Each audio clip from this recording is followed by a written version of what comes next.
Tetras, vidas, vueltas y ejes del mundo.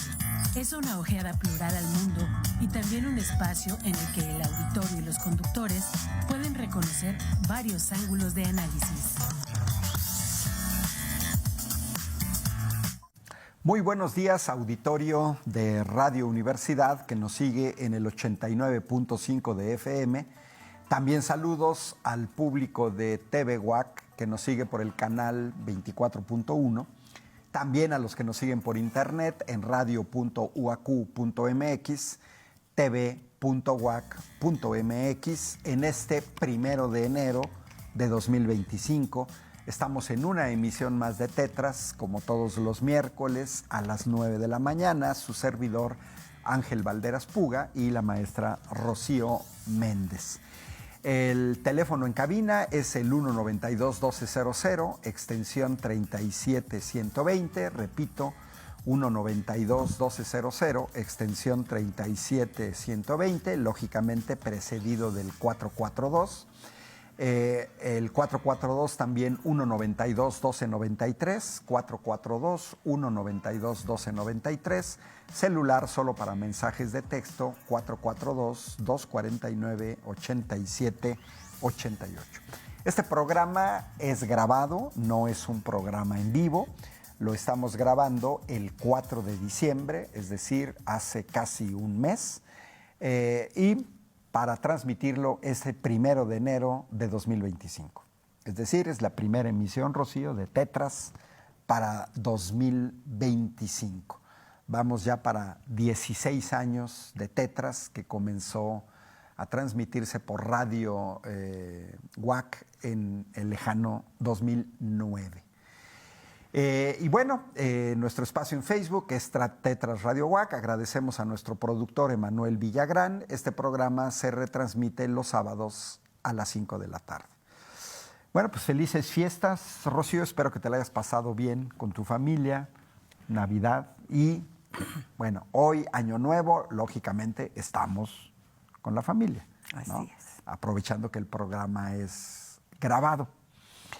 Y bueno, pues mira, 2025, cerramos 2024, te recordarás justamente el 4 de diciembre con un programa que destinamos a dos temas relevantes, que eran los cambios constitucionales, ya en la época de la doctora Claudia Sheinbaum, y estas amenazas de Donald Trump, que hoy es 1 de enero, toma posesión el 20 de este mes, y vamos a ver si esas amenazas que hizo allá por noviembre del año pasado las va a cumplir, si las va a cumplir de manera literal, si lo hizo para negociar, para estar en una mejor posición de negociación con el TMEC, para influir incluso en el proceso electoral canadiense de este 2025. Es decir, Donald Trump, bueno, pues tiene sus motivos, ya lo vimos en el poder. O sea, esto no es una sorpresa. Estados Unidos es uno de los países que permite la reelección. Y bueno, Donald Trump no se reelige en el mismo periodo. Recordamos las convulsas elecciones en 2020 con la toma del Capitolio por gente armada, en el que Donald Trump no reconoció su derrota frente a Joe Biden en 2020, pero que cambiaron mucho las condiciones para 2024. Y bueno, a finales de año, Rocío, la oposición y sus medios hicieron un escándalo por la desaparición de los llamados órganos autónomos, varios de ellos con estatus constitucional, en el cual muchos ciudadanos nos preguntamos y nos cuestionamos, ¿autónomos de quién? Porque hay que recordar que esos organismos autónomos fueron creados en la época neoliberal con el fin de quitarle al Estado mexicano, no al gobierno, no a los gobiernos del PAN o del PRI, no, al Estado mexicano, funciones esenciales que deberían de ser cubiertas por secretarías de Estado. Este diseño neoliberal, que además no se aplica, por ejemplo, en Estados Unidos, porque en Estados Unidos no existen este tipo de órganos, tampoco en Canadá, tampoco en Alemania, tampoco en Francia, es un diseño que se aplicó solamente a países subordinados, previendo la llegada de gobiernos progresistas en la región. Hay que recordar que Cuauhtémoc Cárdenas se le hizo fraude electoral en 1988, pero habría representado la llegada de un gobierno progresista en México, que lo habríamos tenido gobernando de 1988 a 1994 y probablemente con otro gobierno progresista de 1994 a 2000. Otra sería la historia de este país. Bueno, para cederte la palabra, Rocío, que nos cuentes tu perspectiva, solo quiero recordarle al auditorio los años en el que nacieron estos organismos para que quede claro quiénes los crearon. Por ejemplo, la COFESE, Comisión Federal de Competencia Económica, la creó Salinas de Gortari en 1992, dizque para luchar contra los monopolios. 1992. Estamos hablando de, hoy que estamos en 2025 ya, hace 33 años. La desaparición fue apenas el año pasado, vamos a dejarle 32 años. Yo me preguntaría seriamente qué monopolios desaparecieron en 30 años de funcionamiento de la COFESE. Comisión Reguladora de Energía, creada por Salinas en 1993 para quitarle funciones esenciales a la Secretaría de Energía. Instituto Federal de Telecomunicaciones, supuestamente para regular las telecomunicaciones, que las debería de regular el gobierno federal. Para eso tiene, por ejemplo, una Secretaría de Economía. Esa la creó Zedillo, el priista Zedillo, en 1996. Después teníamos al Instituto Nacional, de un larguísimo nombre, el Instituto Nacional de Transparencia, Acceso a la Información y Protección de Datos Personales, creados por el panista Vicente Fox en el año 2002, organismo inútil que nunca dio información sobre cuestiones esenciales. Después estaba el Coneval, que es el Consejo Nacional de Evaluación de la Política de Desarrollo Social, creado también por Fox en 2004 y que debería de corresponder al mismo gobierno. El panista Felipe Calderón en 2008 se saca de la manga una tal Comisión Nacional de Hidrocarburos, cuando tenemos a Pemex y cuando tenemos a la Secretaría de Energía. Y finalmente, de estos 7 organismos que desaparecieron el año pasado, estaba uno que fue creado por Andrés Manuel López Obrador en 2019, que era la Comisión Nacional para la Mejora Continua de la Educación y cuyas funciones van a ser absorbidas por la Secretaría de Educación.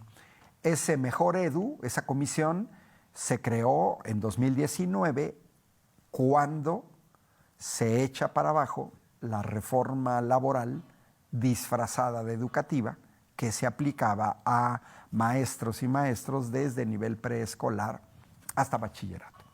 Entonces, como podemos ver por las fechas, entre 1992 y 2008, periodo neoliberal en pleno, organismos con duplicidad de funciones que le quitan funciones esenciales a las secretarías de Estado y que fueron cómplices de 36 años de política neoliberal, pero que llegando en 2018 el gobierno de la 4T sacaron las uñas y por primera vez vemos a estos órganos tratando de regular, obstaculizar. Es decir, estamos hablando que son órganos que funcionaron, el más viejo desde 32 años, los demás pueden ser 2 décadas, que nunca hicieron nada, nunca obstaculizaron los planes de gobierno porque simplemente se dedicaron a avalar. Y bueno, esta es la situación, Rocío, para 2025 ya no vamos a tener este fardo es una simplificación administrativa, las funciones continúan, va a haber transparencia, va a haber regulaciones en telecomunicaciones, la regulación de energía, Comisión Nacional de Hidrocarburos, pues son funciones que tiene que asumir la Secretaría de Energía, Pemex, Comisión Federal de Electricidad. La verdad, no perdemos nada y sí ganamos mucho.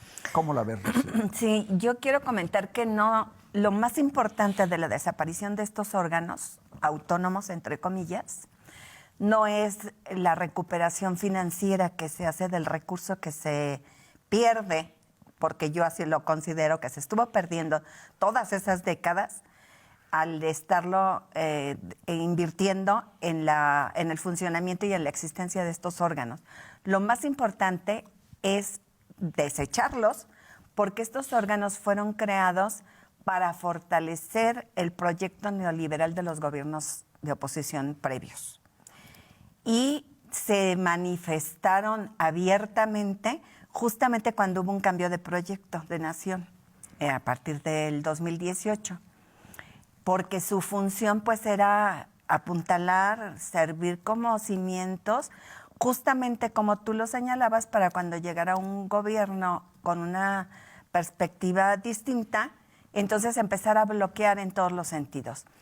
Y fue lo último, digamos, que se ha desaparecido, que justamente abarca el Plan C, que fue la reforma al Poder Judicial y la desaparición de esos órganos autónomos que estaban bloqueando de manera persistente y constante. Todavía el Poder Judicial lo intenta. Todas las iniciativas y todas las reformas de ley que se habían aprobado en los congresos, con muchas dificultades porque no teníamos la mayoría calificada hasta el 2024, y aún así no pudimos avanzar lo suficiente en la gestión anterior por los obstáculos que estos órganos y el Poder Judicial han estado implementando. Entonces, qué bueno que desaparecen. Las funciones, por supuesto, no desaparecen, las que son esenciales y las que es importante que permanezcan. Incluso se han creado algunas nuevas secretarías en este periodo de Claudia Sheinbaum, y las funciones se van a rescatar con un sentido distinto, con un sentido de servicio para el desarrollo de la nación, pero esos organismos que se llevaban muchos recursos también, que tenían fideicomisos muy oscuros y muy secretos porque eran tan autónomos que ellos decidían en qué gastar su presupuesto, y ya vimos escándalos en los que los gastaban hasta en table dance y en cantinas y bares. Viajes, por ejemplo, el de transparencia, viajes internacionales a paraísos fiscales que tendrían que estar haciendo allí con el recurso público. Qué bueno que desaparecen, pero fundamentalmente porque ahora sí el Estado tiene la posibilidad de seguir avanzando sin todos esos obstáculos que esos organismos que fueron creados para eso estaban implementando de manera recurrente para evitar que se pudiera avanzar pues en la dimensión que lo hemos podido hacer hasta ahora, y que de aquí para adelante, porque sí le tocó la parte más difícil en ese sentido al sexenio del expresidente Andrés Manuel López Obrador, pues ahora con Claudia Sheinbaum se va a poder avanzar de una mejor manera porque ya no van a estar esos obstáculos presentes. Además de que se recuperaron muchos millones de pesos. Exacto. Yo también coincido contigo, Rocío. Creo que lo más relevante no es el costo, que sí era un costo, porque hay que tomar en cuenta que el costo se deriva de la duplicidad de funciones. Entonces, pagas más por lo mismo. Segundo, se servían con la cuchara grande, aprovechando esta autonomía para autoasignarse grandes salarios, que eso también es muy importante señalarlo. Lo más relevante es este diseño, es un diseño que viene de fuera del país, precisamente para estos órganos que yo siempre he dicho, ¿autónomos de quién? Cuando si tú lo ves en sus resoluciones, favorecieron principalmente a grupúsculos del sector privado mexicano, grupúsculos, pero también beneficiando a los intereses de grandes transnacionales.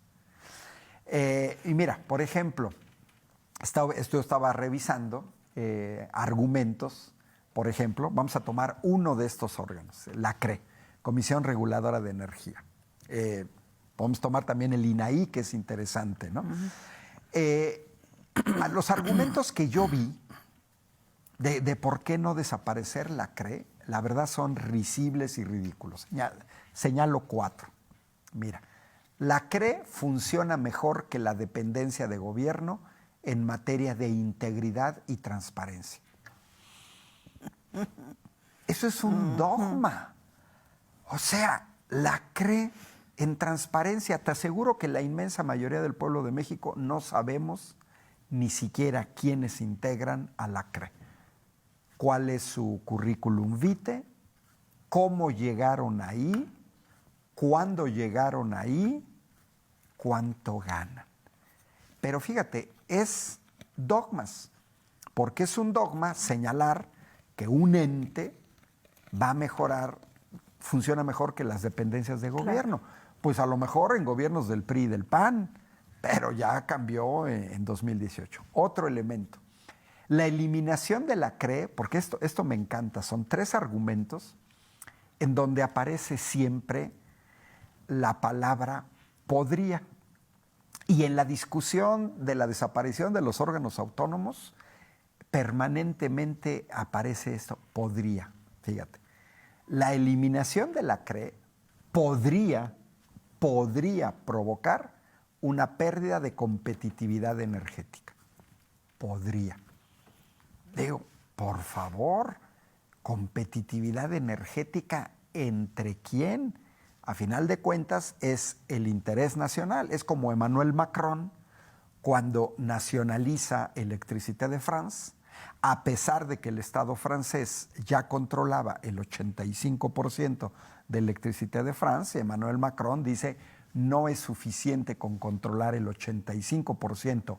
No Emmanuel Macron, primer ministro de Francia, no el gobierno de Emmanuel Macron, no, el Estado francés, y levantó hasta el 98%. Entonces esto de que podría, competitividad energética. Muy por encima de la competitividad energética está la soberanía energética y la independencia energética.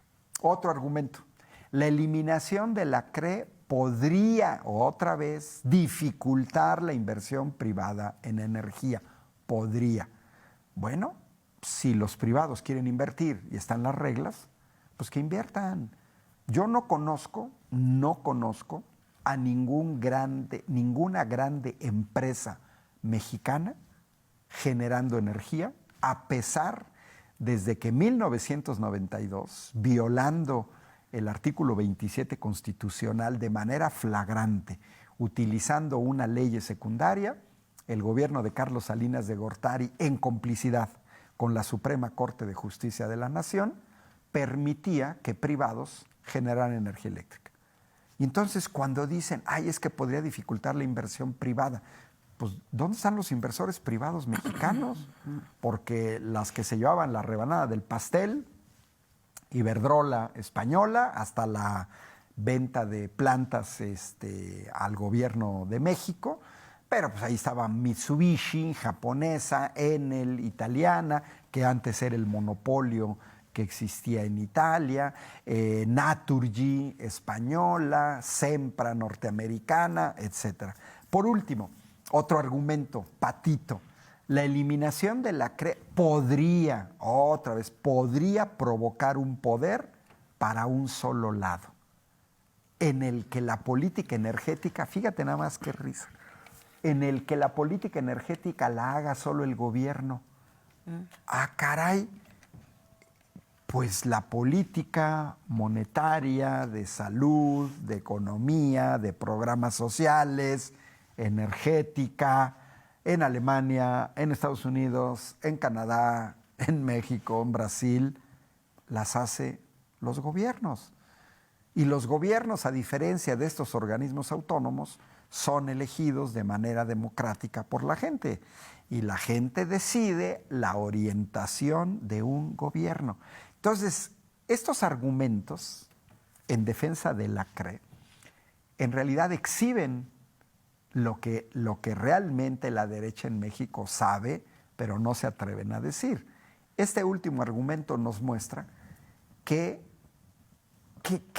sectores quisieran participar en la elaboración de la política energética de un gobierno. Por ejemplo, si tanto les interesa, pues que formen un partido político, que participen en las elecciones y que diseñen la política energética. El PAN la diseñó durante 2 sexenios, entre 2000 y 2002. El PRI la diseñó prácticamente toda la vida, hasta antes del año 2000, desde la formación del PRI y un cachito con Enrique Peña Nieto. Bueno, pues ellos los crearon. Entonces, si ellos los crearon, pues es una cuestión que dices tú, bueno, llega un gobierno con un signo distinto, pensando más en el beneficio de la gente, bueno, pues entonces ahora las cosas tienen que cambiar, ¿no? Fíjate, un dato, con esto cierro, con respecto a la CRE, Comisión Reguladora de Energía. Revisando la ley de la industria eléctrica, publicada en el Diario Oficial de la Federación en agosto de 2014, Enrique Peña Nieto, con el fin de concretar la reforma energética del PRIAN, en el campo de la electricidad, se nota claramente que la intención era desaparecer a Comisión Federal de Electricidad. En 169 artículos que conforman esa ley, en 159 se menciona a la CRE como órgano que determina, ojo, las tarifas de compra y venta de energía. Organiza y dictamina las subastas para la compra de energía. Condiciona los proyectos de ampliación de la capacidad de generación, transmisión y distribución de la energía eléctrica. Estipula requisitos para los contratos de suministro. Vigila el cumplimiento de la ley y los reglamentos. Establece y supervisa las metodologías para el cálculo del costo y la eficiencia de los procesos y, entre otras, sanciona las violaciones o incumplimientos de todo tipo. En esa misma ley, la CFE queda prácticamente desaparecida. Ojo, estamos hablando de la Ley de la Industria Eléctrica de 2014, del PRI y del PAN. En esos 169 artículos relativos a la Ley de la Industria Eléctrica, nunca se menciona a Comisión Federal de Electricidad. El nombre de Comisión Federal de Electricidad aparece solo ya en los artículos transitorios, con algunas funciones administrativas sustantivas durante la transición y para la transferencia de sus funciones a la CRE. Ese era el objetivo de esta, y señalé la CRE porque era lo mismo para la Comisión Nacional de Hidrocarburos, pasando por encima de Pemex. Y como CFE y Pemex dependen de la Secretaría de Energía, pasarían por encima de una Secretaría de Energía de un gobierno elegido de manera democrática. Por eso, coincido contigo totalmente, Rocío, creo que la clave de la desaparición de estos órganos era justamente esta. Y si te das cuenta, de estos 7 organismos, en realidad utilizan uno, el INAI, supuesta transparencia, para querer detener la desaparición de los otros, como por ejemplo la CRE o la Comisión Nacional de Hidrocarburos. Así es. Sí, ahorita, por ejemplo, resulta muy significativo darnos cuenta también cómo desaparecen más de 40 filiales de Pemex que estaban ubicadas en muchos lugares del mundo, paraísos fiscales, y que se desconoce, digo, de manera formal, porque pues sí lo sabemos, cuáles eran sus funciones, qué presupuesto ejercían ahí, qué tipo de acuerdos tenían, cómo manejaban los recursos de hidrocarburos en nuestro país, y había gente responsable de cada uno de esos espacios que se manejaba también de manera autónoma. Eso es absolutamente absurdo. Si lo vemos desde el proyecto de nación de la 4T, si lo vemos desde un proyecto de privatización neoliberal, pues es razonable y es entendible que lo hayan hecho así. Sin embargo, todo lo que se ha tenido que ir modificando en el trayecto de estos 4 años, casi ya 6 años de la 4T, para recuperar esos recursos que estaban ya en la ley y en la práctica privatizados, y que ya se estaban manejando incluso por empresas extranjeras, porque fundamentalmente eran empresas extranjeras, y vemos de los pequeños empresarios mexicanos que tienen los recursos, cuántos realmente estaban involucrados en eso y en qué dimensión era prácticamente nada. Y bueno, también recuerdo la minería, por ejemplo. También cuántos problemas con la minería tenemos y que estaba exactamente en las mismas condiciones. Entonces sí es muy importante todas estas modificaciones que se han venido haciendo y que nos va a permitir avanzar ya en un sentido de soberanía y del manejo de esos recursos que además pues no se reproducen, y que tenemos que cuidarlos. Y tenemos que cuidar también nuestro medio ambiente y cuidar pues que el desarrollo de nuestra sociedad pues se dé con salud y con condiciones idóneas, y no como vienen a explotar a veces y que dañen todo el medio ambiente, y que no se ha cumplido con el requisito pues de cuidar las condiciones en las que explotan estos recursos nuestros, y que además pues enriquecen hacia el exterior y no hacia nuestro país. Entonces, qué bueno que tuvimos la oportunidad de entrar a la 4T. Y qué bueno que se logró la mayoría calificada para hacer este cambio, que repito, es legal, es legítimo, es democrático, no son manotazos sobre la mesa, no son medidas autoritarias, no son decretos, a diferencia de Donald Trump, que va a gobernar con decretos. Aquí no hay decretos, aquí es una discusión en donde se debe de discutir. Mira, yo terminaría el 30 de noviembre, yo escribí un artículo para El Universal al que titulé El INAI y la falta de transparencia en asuntos esenciales. ¿Por qué el caballito de batalla? Tan es así que la exgobernadora de Zacatecas del PRD, Amalia García, dijo que no podía dormir y que se había sentido agraviada y triste por la desaparición del INAI.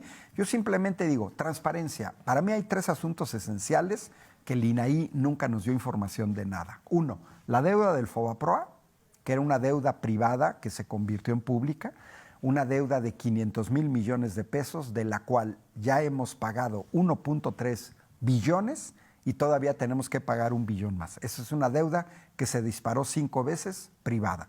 El INAI nunca nos ha dicho quiénes fueron los beneficiarios del Fobaproa.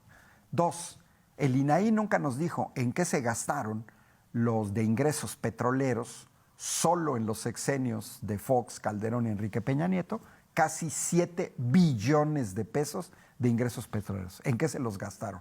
Y por último, que nos diga en qué se gastaron Felipe Calderón, panista, Enrique Peña, priista, 10 billones de pesos de deuda pública.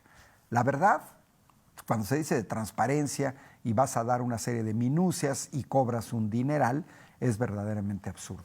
Pues se nos acabó el tiempo, nos vamos al corte de la media hora y regresamos aquí en Tetras este 1 de enero de 2025. Gracias por acompañarnos.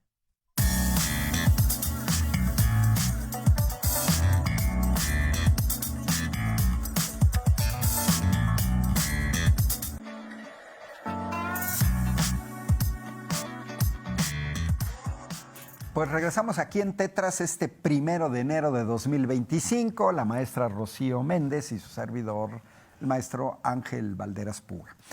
Bueno, pues habíamos pensado, Rocío, te acordarás, a finales del año pasado, dar algunos elementos de análisis sobre una cosa que es de las más relevantes en todos los países del mundo y que es el presupuesto del año siguiente.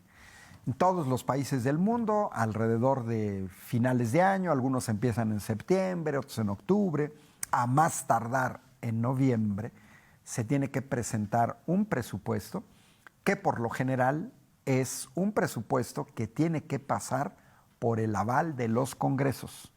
Eso sucede en Estados Unidos, eso sucede en Europa, eso sucede en México, sucede en países de América Latina. Y el 22 de noviembre fue presentado en la conferencia mañanera de la Presidente el paquete económico 2025. Se divide básicamente en ingresos, de dónde vas a sacar el dinero, y egresos, en qué te vas a gastar el dinero y cuánto te vas a gastar. Bueno, para este año 2025, México funcionará con un gasto neto de 9.3 billones de pesos. 9.3. Eso en todos los países del mundo se va a incrementar. En todos, absolutamente. A medida que pasa el tiempo, gastas más dinero. Es un aumento del 2.6% nominal con respecto al presupuesto de 2024, que fue ejercido básicamente por el gobierno de Andrés Manuel López Obrador.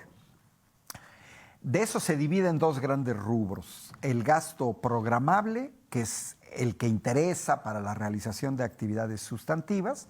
Ahí estamos hablando de 6 billones y medio aproximadamente. Y gasto no programable, que también pesa, porque ahí estamos hablando de 2.7 billones y que tiene que ver con, ojo, una de las herencias perniciosas, hay varias, muchas herencias perniciosas que dejaron los 36 años de neoliberalismo en México. Uno es la inseguridad, pero otro también es la deuda pública, a la cual pues, se tiene que pagar, y tienes que pagar la deuda y los intereses. Y por otro lado también la recaudación distribuible a las entidades federativas, es decir, las aportaciones que la federación hace a los estados, ¿no? Es que es un ir y venir. Se cobran impuestos federales, impuestos estatales y después regresan. Bueno, diferencias desde 2018 son claves.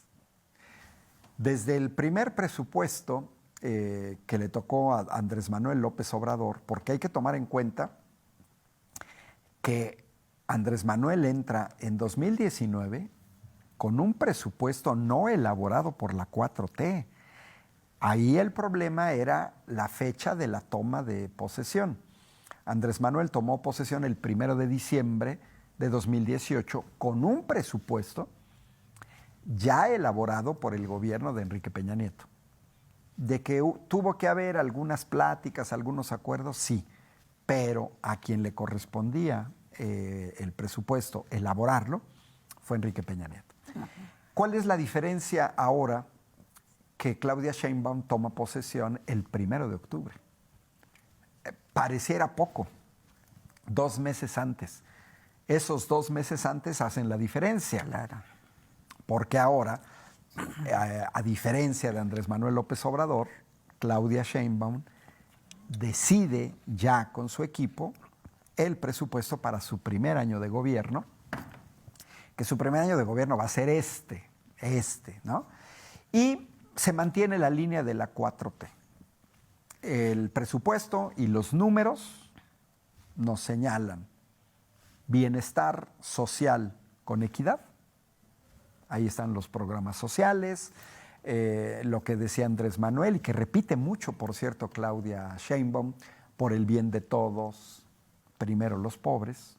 Claudia Sheinbaum agrega de tener esta, ¿cómo le llama? Compartida, un bienestar compartido, ¿no? que tiene que ver con la distribución de la riqueza, ¿no? Un segundo lineamiento general es inversión pública estratégica, como la vimos en el sexenio de Andrés Manuel López Obrador, y que no vimos en 36 años de neoliberalismo. Claro. A mí siempre me parece increíble cómo Andrés Manuel López Obrador en 6 años construyó 2 aeropuertos internacionales, AIFA, Tulum, un tren de 1,500 kilómetros de longitud en la península de Yucatán, el Tren Maya. Sentó las bases para la modernización de 2 puertos muy relevantes, Coatzacoalcos y Salina Cruz. Dejó las bases para el corredor logístico que liga estos 2 puertos, Atlántico con Pacífico. Construyó una refinería, la de Dos Bocas. Compró una refinería en Texas, la de Deer Park. Aparte de que modernizó turbinas de presas, etc. Bueno, pues en el sexenio de Claudia Sheinbaum vamos a ver lo mismo. Ajá. Hay proyectos estratégicos como, por ejemplo, el tren de Ciudad de México a Querétaro. Fíjate, yo en diciembre tuve que ir a México varias veces y pues resulta ser que ya no puedes planear cuántas horas te va a llevar un viaje de Querétaro a la Ciudad de México. Si te va bien, 3 horas. Si te va bien. Estoy hablando del transporte público, ¿eh? Pero si no, pueden ser 4, 5, 6 o más horas en caso de un accidente. Todo esto se va a limitar con los trenes. Por otro lado, va a continuar la disciplina fiscal, no al dispendio, no a lo que señalabas en la primera mitad, estos oscuros fideicomisos, filiales de Pemex en paraísos fiscales, con austeridad republicana, lo anunció la presidenta, salarios congelados durante todo el sexenio de ella y los altos funcionarios, austeridad republicana. Y por último, simplificación administrativa para aumentar la eficiencia, el trabajo que tiene que hacer el SAT, pues para que todos paguemos impuestos, pues porque de ahí, a diferencia del neoliberalismo, ahora sí estamos viendo a dónde se van nuestros impuestos, claro, en qué se gastan, porque a mí siempre me sorprendió y nunca entendí en qué diablos se gastaban pues el presupuesto los panistas y los priistas. ¿Cómo ves? Sí, efectivamente, continúa la austeridad republicana y afortunadamente en esta parte sí los recursos que se recuperan de esos organismos autónomos y de la reforma al Poder Judicial, porque si revisamos en números el presupuesto para el Poder Judicial a partir del 2025, sí hay una reducción importante en cuanto al monto, porque los salarios ahora sí se ajustan a lo que señala la ley, que es que deben ganar menos que lo que gana la presidenta. Entonces, esos recursos que se van a ahorrar ahí, ahora se van a programas sociales, porque recordemos que con Claudia Sheinbaum se incrementa el apoyo para las mujeres, empezando de manera escalonada por las más pobres, efectivamente, de los 60 a los 65 años, un nuevo apoyo económico, y también se incrementan las becas para los niños de preescolar a la preparatoria, y que pues ahí también se necesitan recursos, y esos recursos, una parte van a recuperarse de ese ahorro que hay de esos organismos autónomos y del Poder Judicial, y es correcto. Ahorita hay una discusión ahí importante porque en el presupuesto está contemplado para el INE una cantidad y el INE está peleando un presupuesto mayor por la elección de jueces y ministros y demás. Pero es exagerado lo que el INE está demandando, y además, curiosamente, nos dimos cuenta ahora con la revisión y la desaparición de esos órganos autónomos que pedían un presupuesto determinado con incremento anual, y que luego no se lo gastaban todo y los excedentes los mandaban a un fideicomiso y ese fideicomiso se iba incrementando allí y tenía un manejo pues opaco, no se sabía para qué lo usaban y sin embargo pues nunca lo regresaban al erario público. Entonces parece que el INE todavía quiere conservar esas prácticas y ojalá y pues se logre llegar a un acuerdo que sí favorezca la elección y en la que no se den este tipo de situaciones y que se apegue más a lo que está contemplado ya en el presupuesto para el 2025, lo que se le asigne al INE.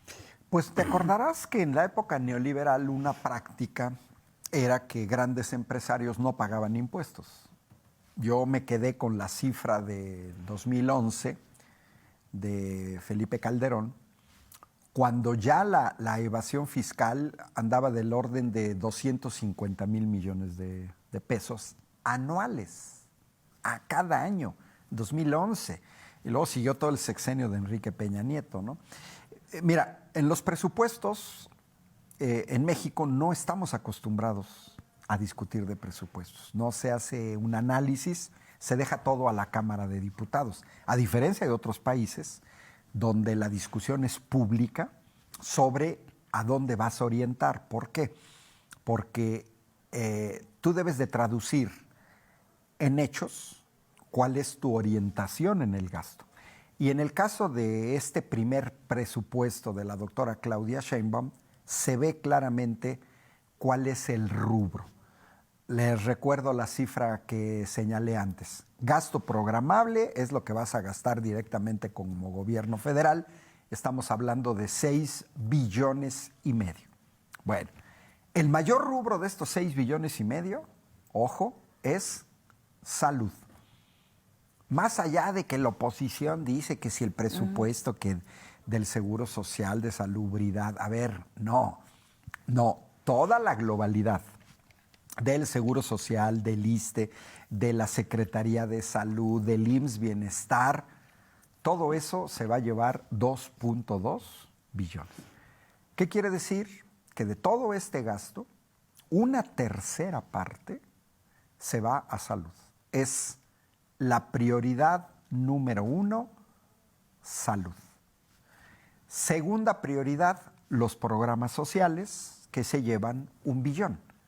Entonces, prácticamente, si sumamos la tercera parte del sector salud y los programas sociales, estaríamos hablando de que prácticamente la mitad se va a salud y programas sociales.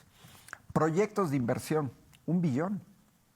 Pues sí, porque se vienen todavía grandes obras. Trenes, claro. Está el corredor del clúster de semiconductores planeado en el Plan Sonora, que no era un plan para un año.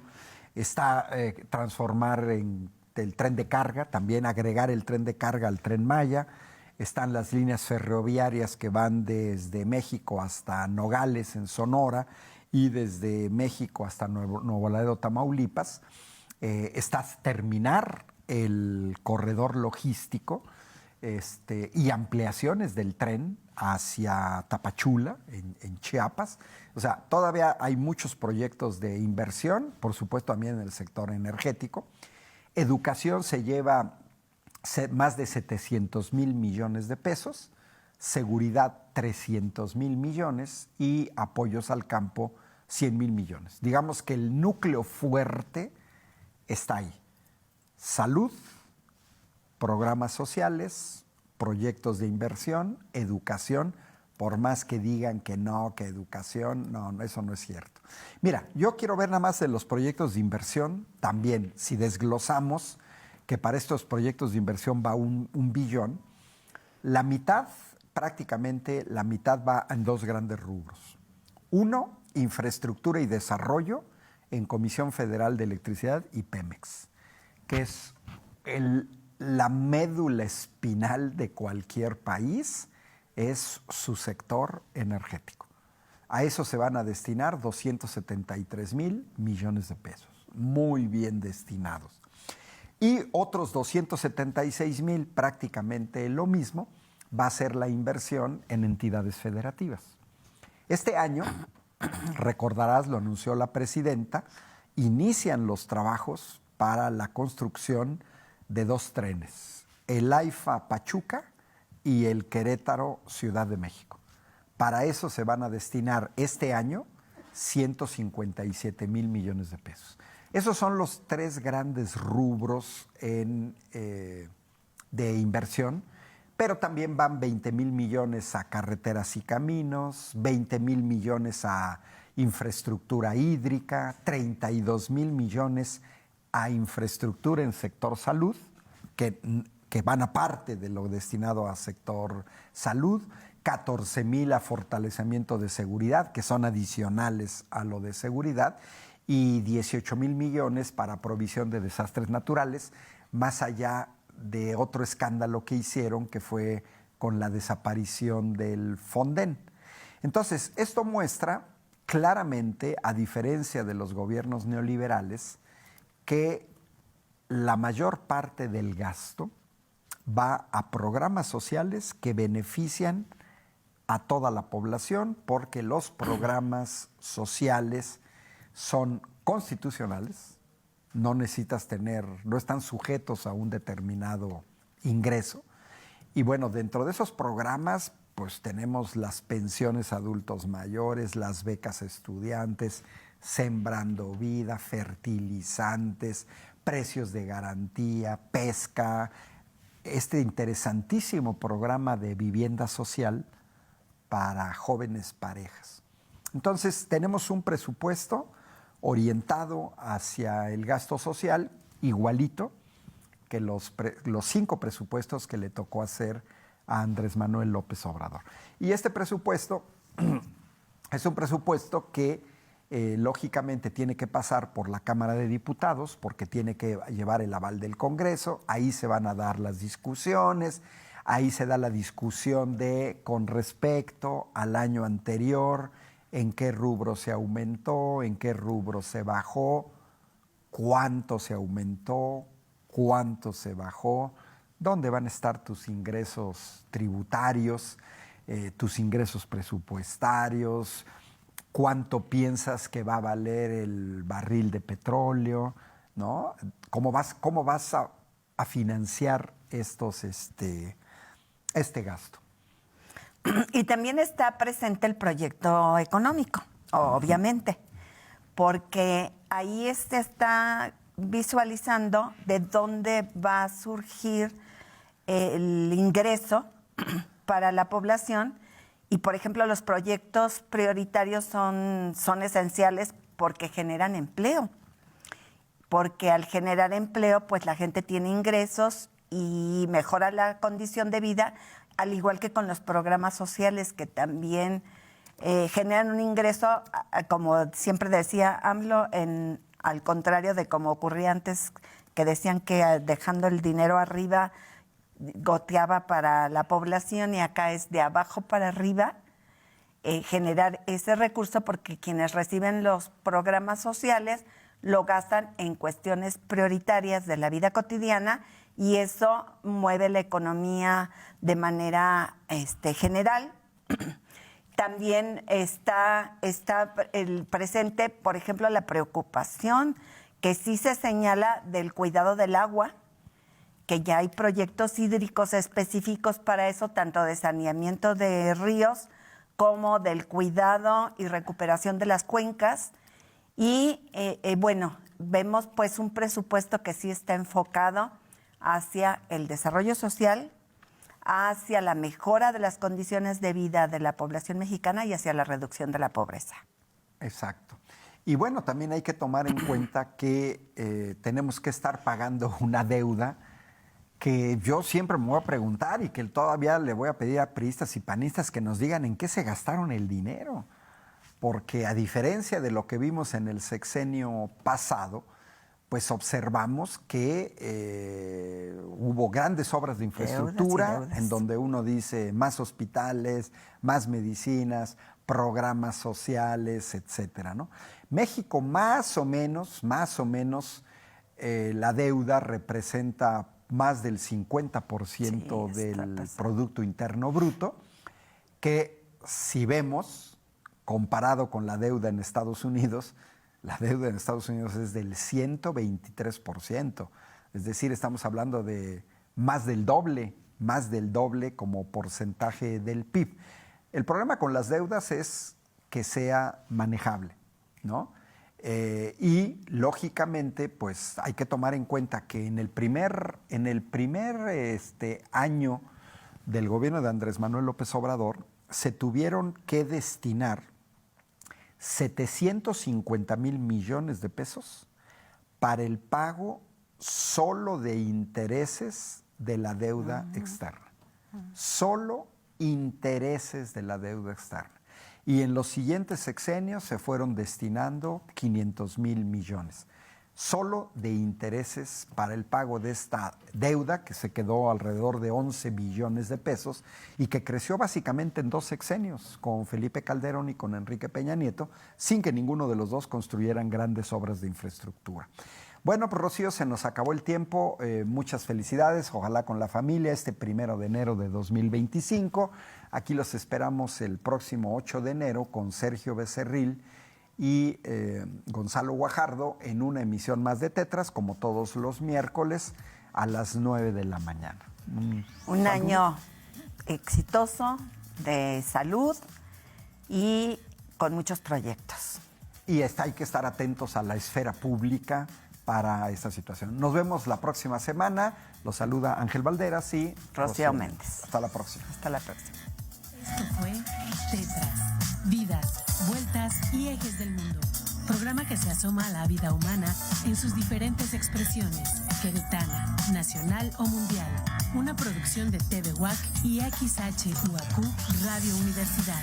Gracias por acompañarnos.